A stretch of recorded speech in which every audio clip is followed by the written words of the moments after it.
I found out by accident, scrolling through my daughter's phone while she was in the shower, and I was watching my grandson, and there it was, a family group chat, 17 messages, that day alone, photos of the kids, a joke about somebody's father-in-law, plans for the 4th of July.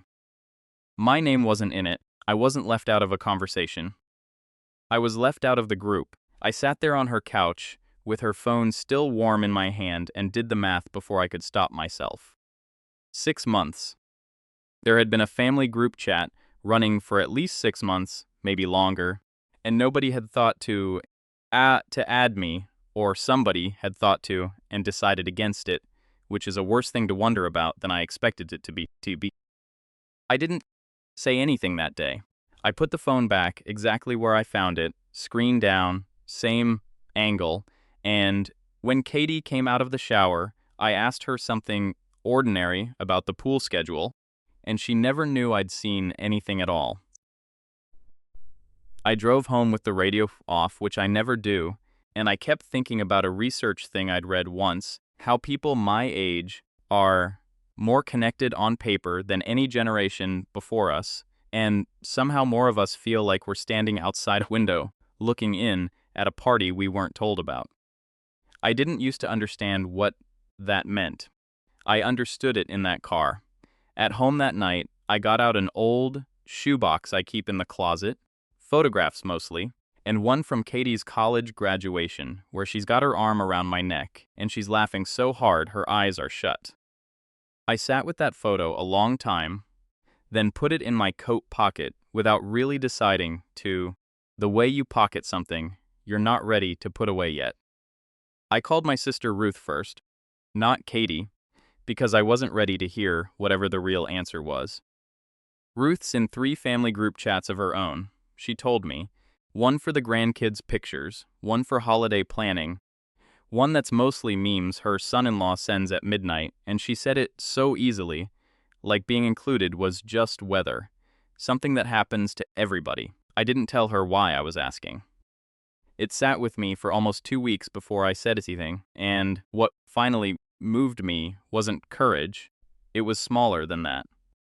I was babysitting again, and Katie's phone buzzed on the counter, and I saw the notification banner, just a name and a line of text. Somebody's kid had a fever, prayers please, and 6 little heart reactions under it already, and I realized I would never even know to send one.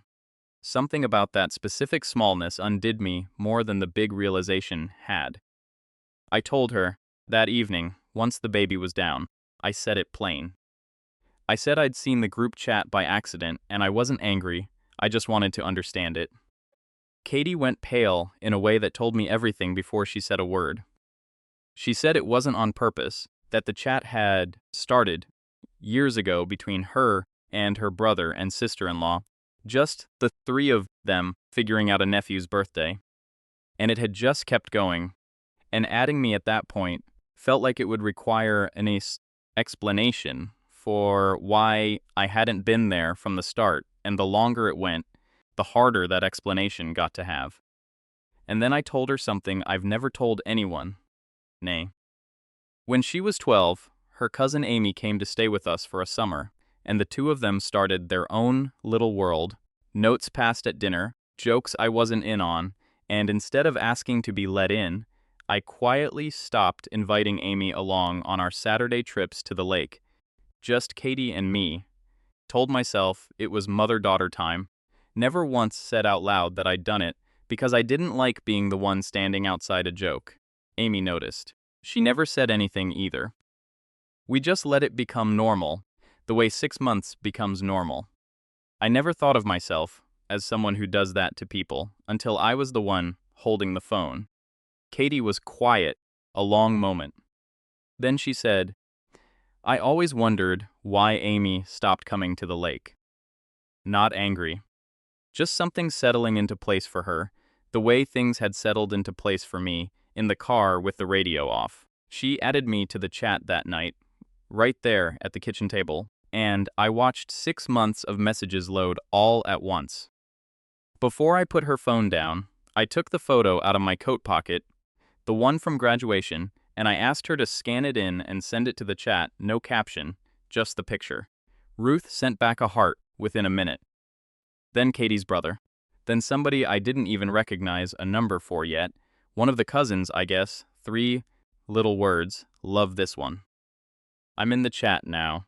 Yesterday somebody posted a picture of my grandson holding up a fish almost as big as he was. Caught it himself, first one ever. I watched the hearts come in, 1, 2, 3, and then I added mine. Not the first, not even close. But there, counted, part of the 6.